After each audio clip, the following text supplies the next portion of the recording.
Let's start off. I would request Professor Sudarshan to please comment on this.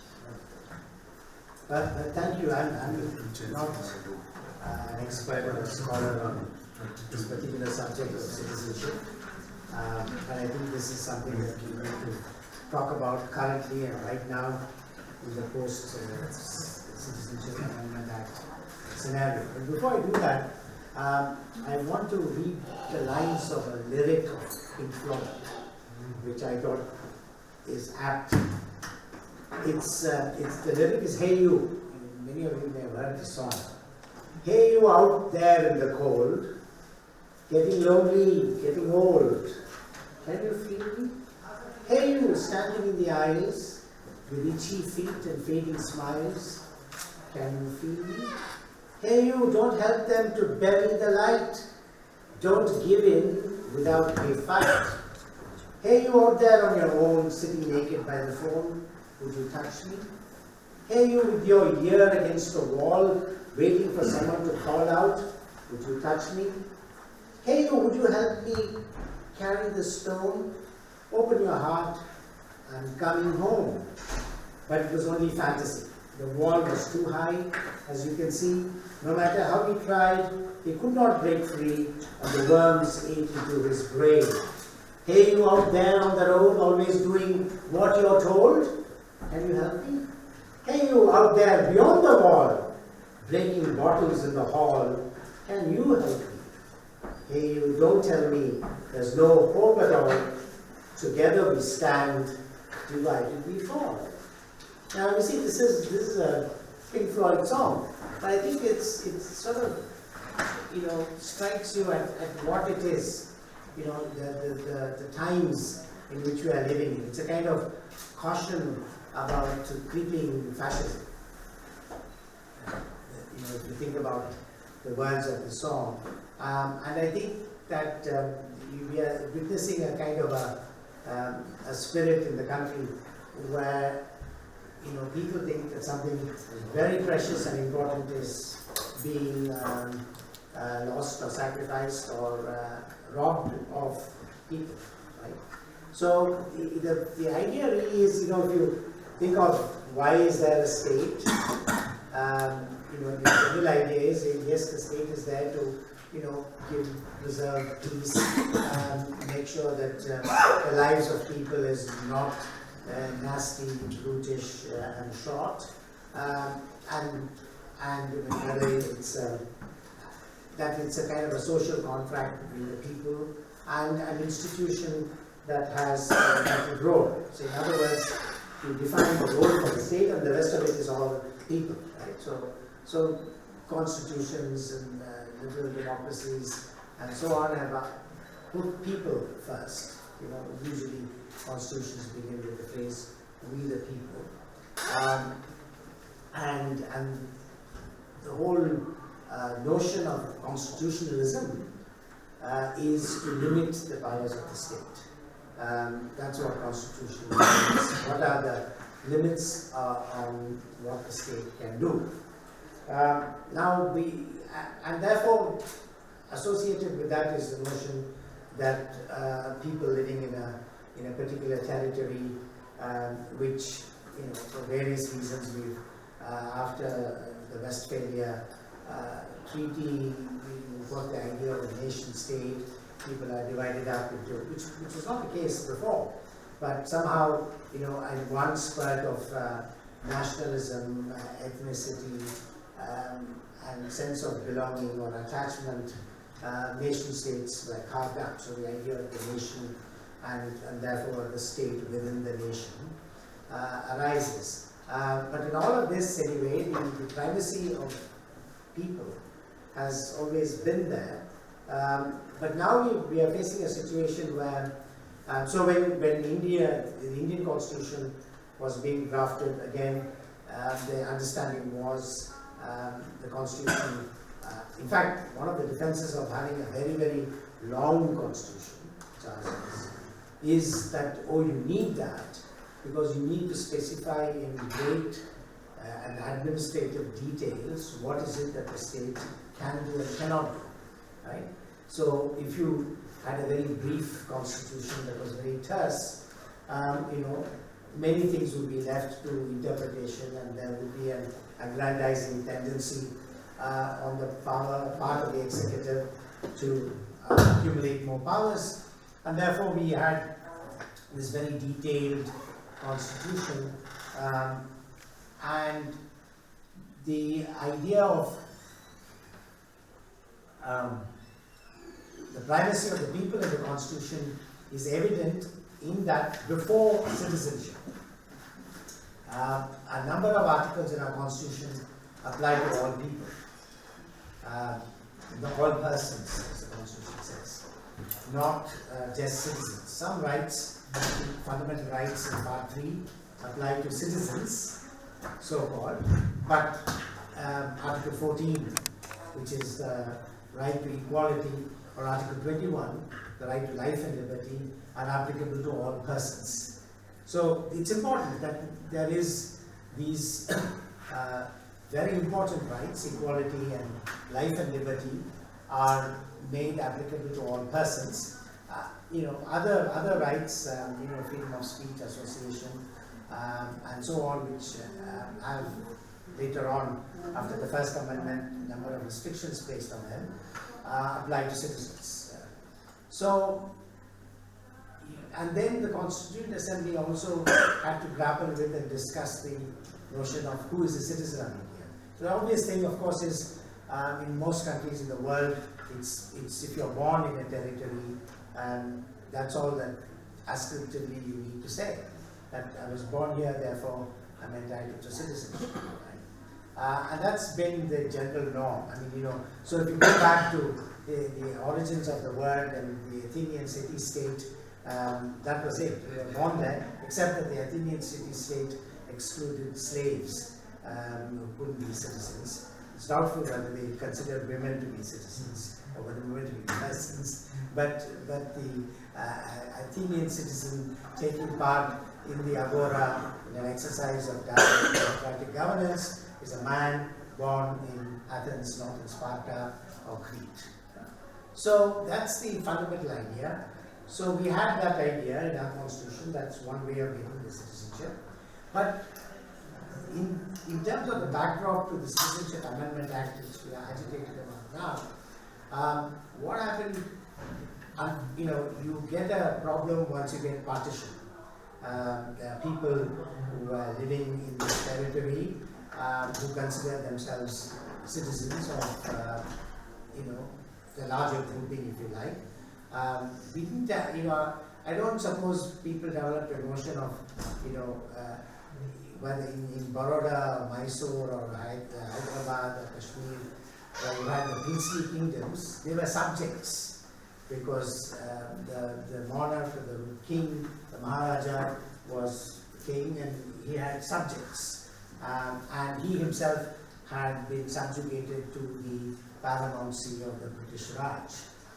So you didn't get a sense of citizenship, or nobody went around saying I'm a citizen of Mysore state. The concept didn't figure. It does in the constitution.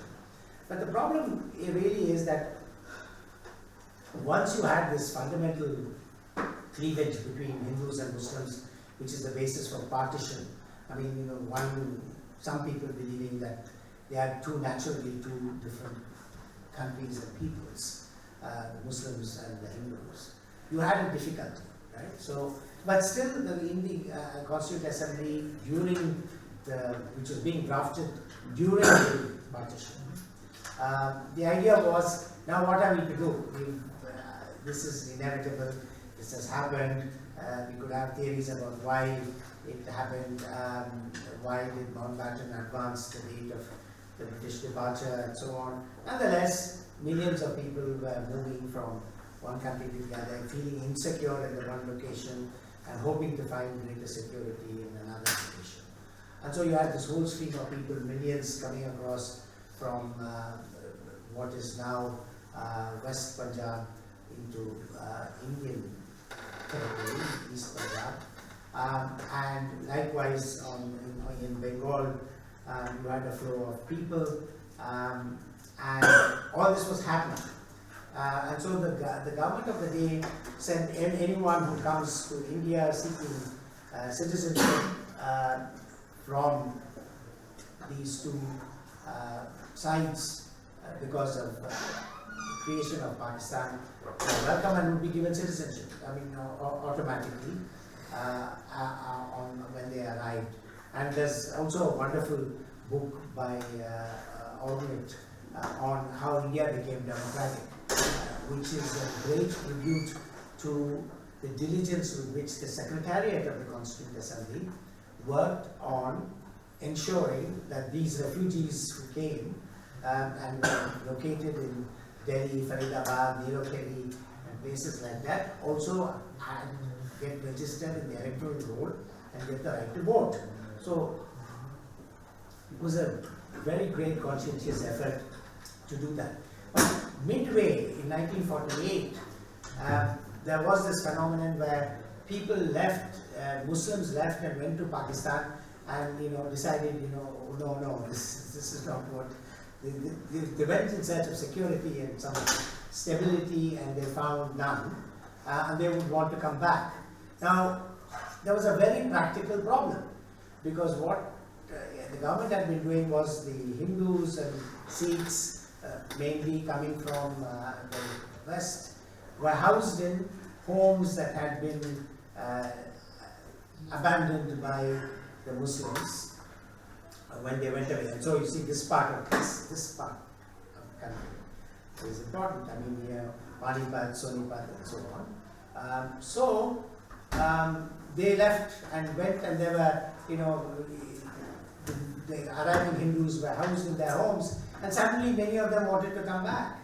And so they said, no, this is going to be a problem, because if we now say, okay, you're coming back to your home that you abandoned, someone else has been allotted that home, you're going to be evicted, there'll be confusion and chaos. So let's say that we'll limit they'll come back only if they get a pass from the Indian High Commissioner, because we decided to be in the Commonwealth, would be in Karachi or in Lahore. If they give a certificate, that person can come, and then the district collector in the province to which they are returning had the authority to veto the permit. So there were kind of two stages. So it was in a way anti-Muslim, but the sentiment was, here are people who abandoned and went away, and now they are coming back. Now it's not that they are coming back because they want to plot against the new republic or our traitors or anything like that. Many of them came back because some of the family had been left behind. They went to see if the prospects would be good or not, made a judgment, it's not good, let me reunite with my family, sort of thing. So we get a division there, even at the time of the formulation of the Constitution, a kind of unstated assumption that someone who is a Muslim, cannot come in and just say, I'm going to vote in the general election in 1952, straight away as a citizen. So there is that. That's the background to this Citizenship Amendment and its provisions, but we could discuss that at greater length. But what I want to say is that there is, at one level, something inevitable about partition and its consequence, and there is a logic to partition, and that meant that one view was, oh, that's a country for Muslims, ours should be a country for Hindus. Right? It's something that for the ordinary person is not a wide idea. That Muslims went to Pakistan because it's an Islamic Muslim country. They don't feel secure here, and this country, the Hindus remain, and the Hindu state. Right? But this is not what any of the framers of our constitution wanted. Right? So even though this procedural arrangement was made, the fundamental basis, because you see Gandhi sitting here in Delhi is inviting people. He's saying, okay, you went to Pakistan by mistake, come back. Whoever you are, you must come back and you will be treated exactly like anybody else. And this argument is also there in the Constituent Assembly. Alladi Krishnaswamy Iyer, I didn't really understand what it was, because he felt that citizenship is not something dependent on whether you're a Muslim or a Hindu. right? And Gandhi didn't make a difference between Muslim or Hindu when he said, you know, all those who left, they change their minds and want to come back, the country should welcome them with open arms. So this strand made it. So it's a kind of.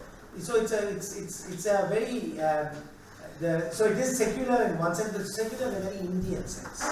I mean, it's not secular. You see, the United Kingdom is a country that has a state religion, the Church of England, and the Queen is the head of the Church of England.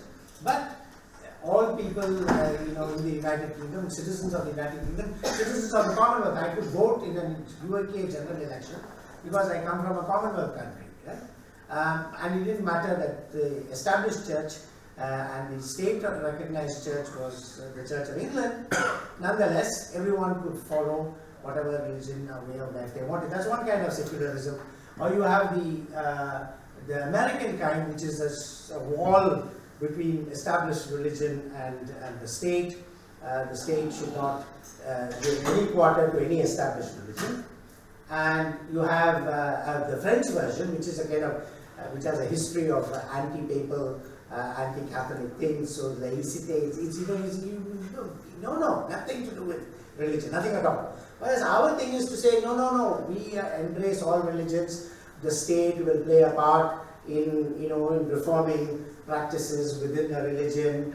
There would be legislation. The government will run temples. The Waqf boards will be given statutory recognition, and their rights and privileges will be protected by the state. So this is the kind of secularism we have. But therefore, in this process, I think we are on very, you know, because of the way in which this country came into being and the constitution came into being, we need to be very watchful as to where we may be headed towards, because these arguments about Hindu Rashtra were played out earlier. It's been a sort of a persistent agenda, but just that we had all become, you know, thought that this is not going to happen, that somehow, you know, there's a linear progression, you know, things will only get better and better in the future. This is a kind of a natural human assumption, you know, that tomorrow will be a brighter and a better day and so on. And the idea that there could be regression, that there could be a retreat from our understanding of the constitutional understanding of secularism and citizenship is a real danger. And that's why I said, you know, we must stand up and be mindful of that danger. Thank you.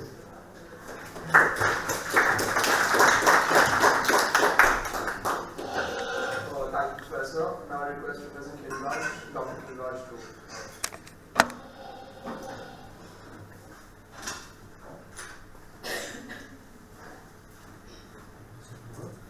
Just leave it. Yeah, just be Okay, I think I should be audible. Thank you very much, Sahil, and all the students who are part of this Politica amazing conversations that happened. My attempt here is to pick one of the questions, which is the third one. How has the discourse or the protest that happened after the CAA done for the India's image in the global politics? There is an assumption that it has damaged India's reputation in the question, and that's not my question. So I'll try and help that assumption, maybe disagreeing with it slightly. So, in international relations, the global image is always a very dear subject for any nation state. It's true that India, after this very, very strong protest, has come under a worry about its standing image and, you know, the so-called quote-unquote Modi brand. But as a student of international politics, I think we need to look at the history of this idea that something that a state does internally, how does it deal with the consequences, you know, externally. Unfortunately, in the absence of any global consensus in international politics, it simply means that in the politics that has been there in the great power politics and international relations, there isn't a much global consensus about liberal democracy or democratic socialism or even neoliberalism or even globalization. And that precisely happens because of either the lack of leadership in the global politics or to more roots reality when the hegemon or the leading power doesn't take that question really aggressively or very persistently. So in this case, the American politics has been, let's say, involved too much into its own domestic matters, and it hasn't placed, as it did once upon a time after the end of the Cold War, a question about this is the American principle and there would be a global consensus around it. That hasn't happened.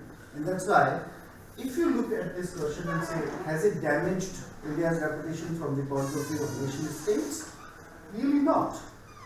No significant nation state or no relevant power has put any kind of a question to India or even condemned India on the question. So there isn't any tangible, countable damage, and this is the difference of the government of India, that except few snobbish Western politicians or intellectuals, largely the respect has been there for whatever India has done in a democratically elected parliament. Because it was done by the parliament, Indian government could in a way defend, and it's true that the nation state really put a very severe question to India's position. The other problem, which is that, and this is one can say it's a tragedy if you really believe in that principle, the decline of the liberal democracy. So the number of, and I will take the example of Israel just to compare a few things between India and Israel on this nationality bill question. But more importantly, in international relations, the people who consider, or the institutions that consider it as a bad thing, as a regressive thing, as a non constructive step, are the institutions which are nominal, ceremonial remains of the world consensus that was once upon a time around the democracy building.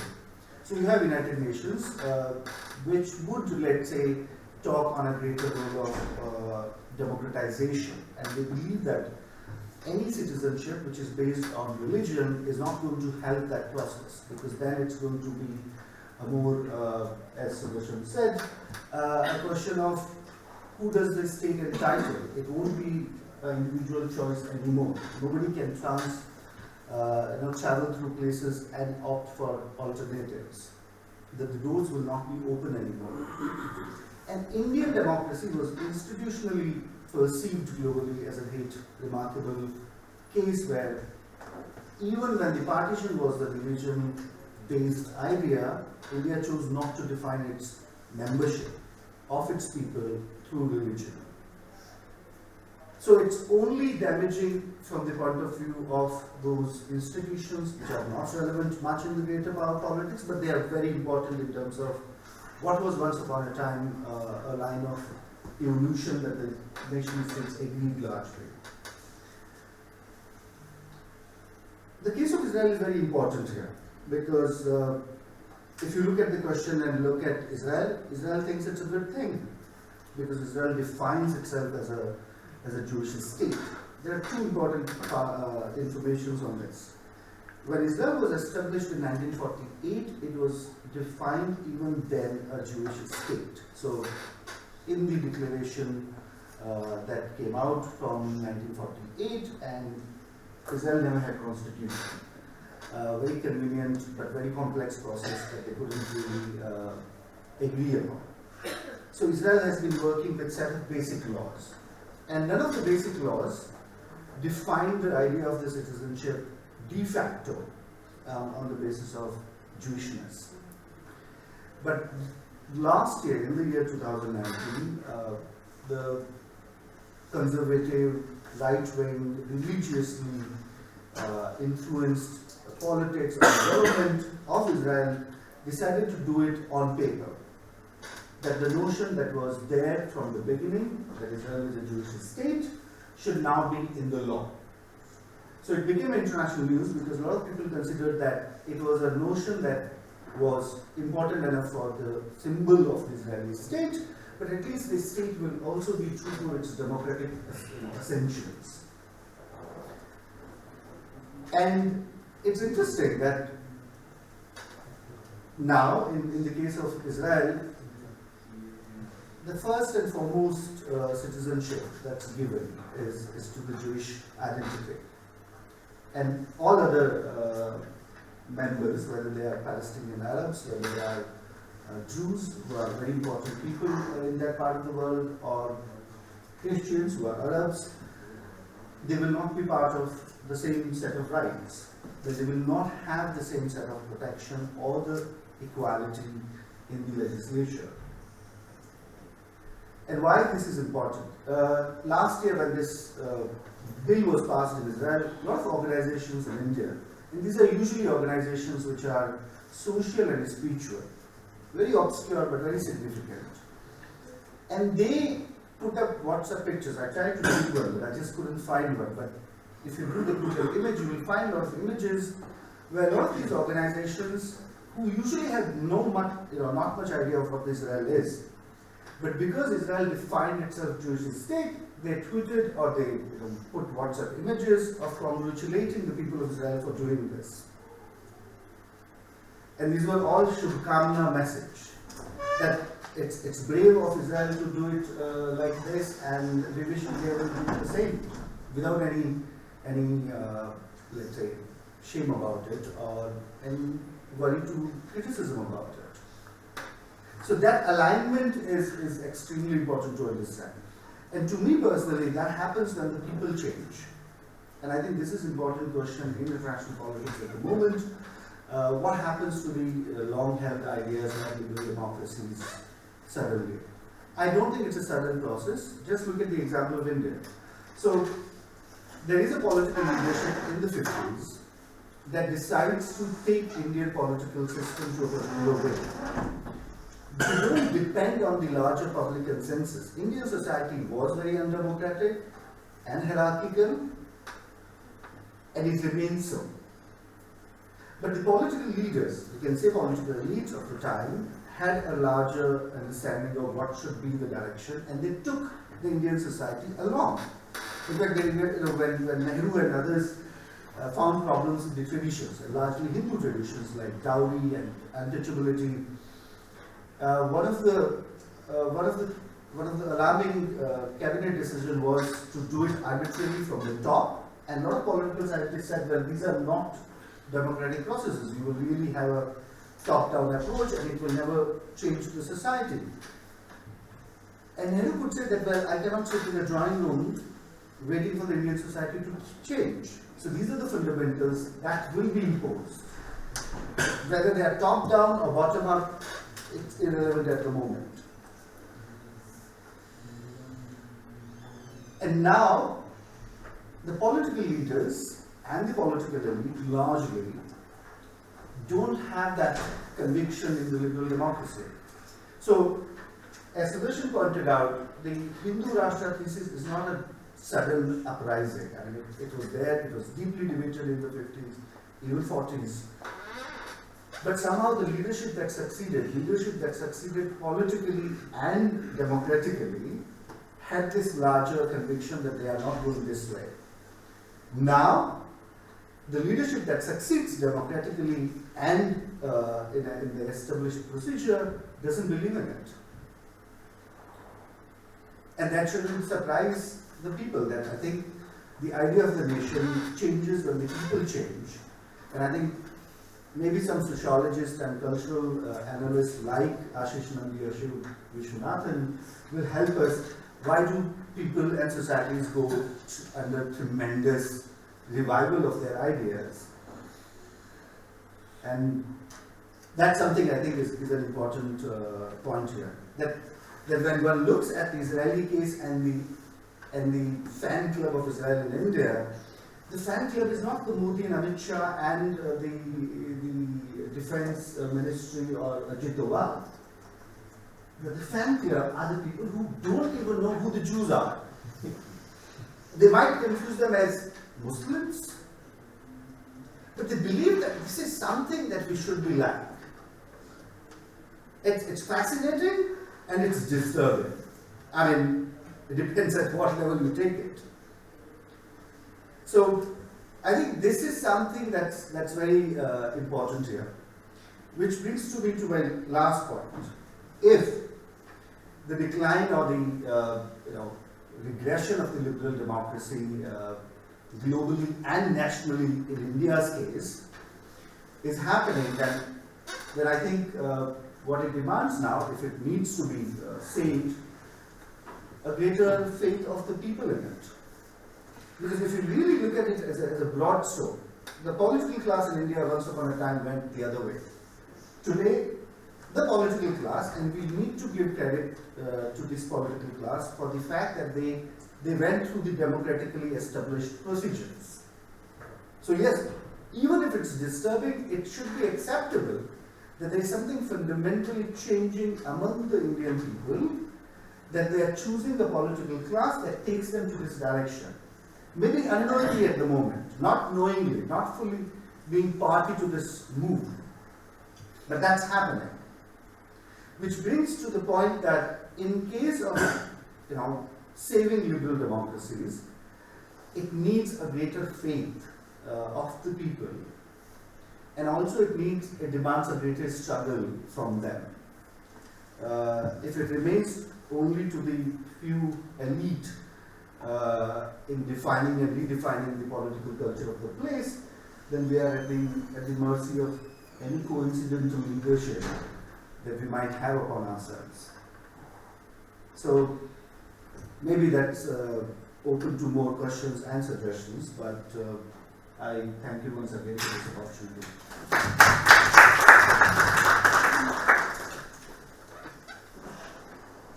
Thank you, Professor Nimraj. Finally, our last panelist of the day, Professor Dipanshu. Yeah, thank you. Thanks, Sahil. Thank you, Srijit, Sukriti, and Dr. for putting this together.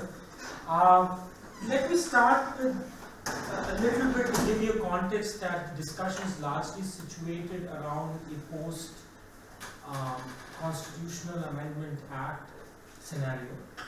The law by itself triggered a lot of debate and discussion, and that was happening legitimately in spaces within the parliament, but then led to a series of discussions outside, right? Which is when you had this narrative brought out in sequence or alignment with an intent that the state seems to have by using this piece of legislation for an ulterior motive, right? And somewhere that's how things started slipping away from the state's narrative. I personally don't think that even those who brought in the law, including the Home Minister himself, conceived that this would spread out in a form. There was an intent probably to create a psychosis of a certain kind, but not that could see a repercussion or a response of such magnitude that happened as we saw or as we are witnessing in the last, I would say, 8 to 10 weeks. Let me start by giving a little bit of an idea about how mixed India's record has been on treatment of refugees. Because if you really look at the Constitutional Amendment Act, and I guess the team, they're planning a session particularly on the constitutionality of the law, or looking at those debates and the international law debate around it, and there will be those with more expertise on it. But India welcomed the Tibetans who continue to run an exile government in Dharamshala. The post-partition migration, one of the biggest and bloodiest in world history, was handled with credit. In fact, under India's constitution, those, including Muslims, as Professor Sudarshan pointed this out, who went to Pakistan came back before July 19, 1948, were entitled to citizenship. In 1968 to 71, India became almost a clearinghouse for Kenyan and Uganda refugees of Indian origin who had British passports. It absorbed the Tamil refugees from Sri Lanka and the Bangladesh refugees post-1971 without discrimination. Its record on mass refugee crisis has been so far creditable to a lot of people who have observed from the outside, Nepalese and Bhutanese are allowed to enter the country. As against this, it has admitted the persecuted from Somalia, Sudan, Afghanistan, and elsewhere. This is more on the positive side of things, but there's something which is on the other end as well. When Bhutan expelled all its Nepalese, 20% of its population at the time, they passed through Indian territory, but India did a deal with Bhutan for its foreign policy reasons. Instead of giving the much persecuted political Dorji of Bhutan refugee status, India added to their persecution with extradition proceedings. Afraid of China's reaction, and that's something which we all know, India has denied support to the Muslim Uyghurs. Our own policies with respect to Tibet have softened in more or less China's favor of late. The Rohingya of Myanmar are Muslims who have majorly gone to Bangladesh, but the ones in India have been treated in not so well-conditioned terms and have been seen more or less in a limbo. So even if you look at the law itself, there has been this discussion that a lot of those within Pakistan, including Ahmadiyas, Shias, Baluchis, women and political dissenters, have also been not included. So we not, as a refugee legislation, I personally would understand the law of the CAA as one which is subsumed as a crafted art, right? And that law can be seen as an art where you can identify one and give someone identity, but very subtly find some who are within a certain group losing their identity is happening almost at the same time. So you find yourself and you lose yourself in that same sequence. This is almost art. And the way I'm really relating it to art is, if you look at the recent Oscar nominations for the best film, the only commonality of all films are two aspects. All are addressing a subject of history, and all have an element of violence as a theme that they're dealing with. Even the way we're looking at art today has a historical fragmentation or an idea of history that we're trying to pick up, but an idea of a history of violence or a violent history. So what I'm trying to get at is perhaps, as Firas pointed out rightly, that there is a discussion now that maybe the social elements of groups across what you may consider as the developing world is changing. I'm seeing this as part of a phase where hate and the politics of hate is being normalized as the way it should be seen. Why do I say that? I think let me just kind of give a couple of pointers to go ahead with it. So, see, to see for hate to be normalized, you need different aspects to work around it. If a law comes into being, you have compassion that you're trying to provide by becoming a refugee for those who faced persecution. I think most agree that anyone who faced persecution on different grounds should be given space and accommodation. In fact, India has been of that fabric. We had Sudarshan pointing that out in quite eloquently. There was this discussion in the Constituent Assembly. Gandhi, Nehru, most of them, they were in agreement. Now, at the same time, you have an amended version of that compassion. So I see the CAA as an amended Compassion Act. You have compassion where you're talking about people of a certain community, so you're almost giving special religious groups a certain preferential status, like you do that with trade, certain commodities with a certain preferential status, right, for the movement or mobility of goods and services, and as against certain goods that you say we don't want to talk about it right now, right? Maybe that's the way our society has become. We've become so used to a market understanding of things that our situation of dealing with dynamics of people has also become instrumentalized with that market commodification. But that's maybe for an anthropologist or an ethnographist to deal with as a subject. My understanding and reading of what has happened, I think few of us, we have been on the streets, so we've seen how things have rippled out, how students have been labeled, right? How other groups have been seen and perceived. So I see this, and I'm using the word and marking my words very carefully. This is not an act of passion. This is fascism in its spirit, core, and in its function. substantive fascism may not be seen as you're sitting right here, but if you're spending time on the streets, the violence that certain groups are facing, women, Dalits, of certain groups who are even in the act of protesting against an act, I have personally seen the extent to which how they have been made targets with conscious effort. So why is that a certain machinery is justifying substantive fascism and now making it more procedural in its nature? The only way it is possible is when you have a certain degree of impunity institutionalized in social treatment. That is to say, if you're moving on a politics of hate, and let's say you hate a certain group, could be anyone, doesn't matter, right? And if I'm expressing my agreement with you that yes, I actually agree, you're not wrong, I do feel that there's a problem here. This gives me the legitimacy now to not only become your friend, but then do and undertake activities which may be marked by a certain act of violence, whatever that may be, but this friend needs to be protected now because his and my politics of hate is working in tandem. I think that's dangerous. Not only dangerous, but to the extent now that it's getting legitimacy. I don't know anybody who's covering Delhi elections, but if you really look at it, the narrative was so horrible, or even on election day, when you had barricades put in where police were protecting the area and people were going to vote, there were people literally stopping and saying, would you sell your country for a free electricity? Would you do this? So there is a propagandist machine that is operating. Yes, there is a legitimacy to it.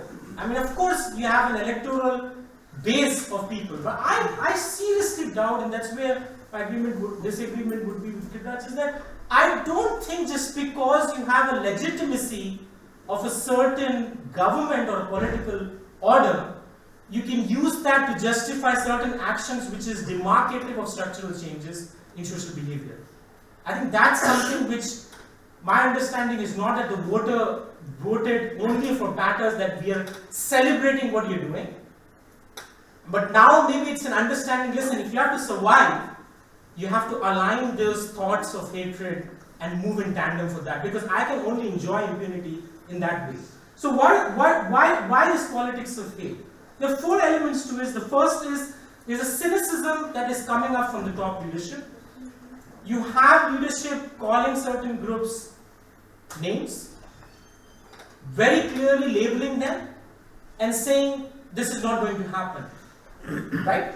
This is going to follow, you should better charge up, right? I don't want to get into the exact names, but I think most of the people who want to do the research can know. The second is a form of corruption between a group of corporate interests and that with the state. Yes, there is that crony capitalist behavior that has been around for a very long time, but right now it is, I will enjoy impunity in getting actions of legislative incentives or policy incentives if I'm working in tandem with the politics of the state. Right? So there, even Israel's example is very interesting. There are certain businesses who enjoyed that degree of impunity and got a chance to scale up. The third is the corruption of the legislature itself. You're using Public Safety Act to detain leaders. You're using legislations to talk about changing the very foundations of states' own territoriality. Right? Doesn't matter. You can abrogate whatever you want, but there is no process that you can turn states into union territories, because this is leading to the other form of corruption, that is the very federal fabric of the constitutional framework gets dissolved. That's why you have for the first time states passing legislations, which is not fair as well, that we don't agree with the center, will not allow this to be implemented. This takes us to the final point, which is on ramifications. I personally see, in terms of understanding of ramifications, as a two-sided story. The first is that of the political ramification. We have destroyed the federal fabric of the Indian union state. I think now even using the word union should not be done, because everywhere it's done in the central government. But you have centralized to the extent that the states are just not at par with any form of decision making. You have to understand that most activity gets done in India, whether it's some sort of setting up a business, buying a property, or everything at a municipal level. If states don't agree with you, they will not let these things happen. And there's no police that is going to be enough. Had that been the case, British had enough time to even turn the entire country to a police state. They tried doing so, it didn't work. You can't just put a policeman in next to everyone getting things done. People will work on back.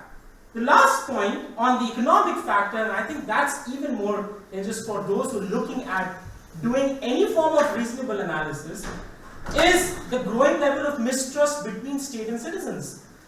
You have just yesterday an entire field coverage of reports coming out from states where you're not allowing people, or people are not being allowed even to conduct census surveys. Because the very fact you're asking a question on your household income, household wealth, your name, you're being ostracized by mobs after mobs. This is dangerous not only from the perspective of your political or the politics you may be practicing, but this endangers the next 10 years of census data. This is the single piece of data on which all policies are made, all budgets are formulated. So you're just going into voodoo economics after this. We have the best statistical systems across the world, right? I think the only country I could thought of was probably the United States, right? Which had very good data on census. I think we've destroyed that. There is no restoring this credibility, because the reason of that, if anybody asks, is the National Population Registration or the NPR process has been sequenced in tandem with that of census, but only at the stage of house listing. But it's not for a rational actor to justify and explain that when you're going for surveys. So we had women who were going in for surveys and their phones were taken, the apps were deleted, and they said, well, who is that you're representing? You're facing difficulty now in restoring trust with your citizenry. And that for me is even more dangerous than anything else, right? In the global sphere, I think the only thing that I would want to add is there's an image that India has of itself, which is it's trying to create, and maybe that is legitimized through its electoral politics, but there's an image that others have of us, right? Which was that this is a democratic country, a more pro-market economy. If we can't put money in China, which is where we can't trust because we don't know tomorrow something is going to happen, private property rights are not restored, the only alternative we have as a big business is to put it in India. And if you're moving the Chinese way, I don't think businesses would go. They'll find a new way or a new economy to invest. I'll stop here.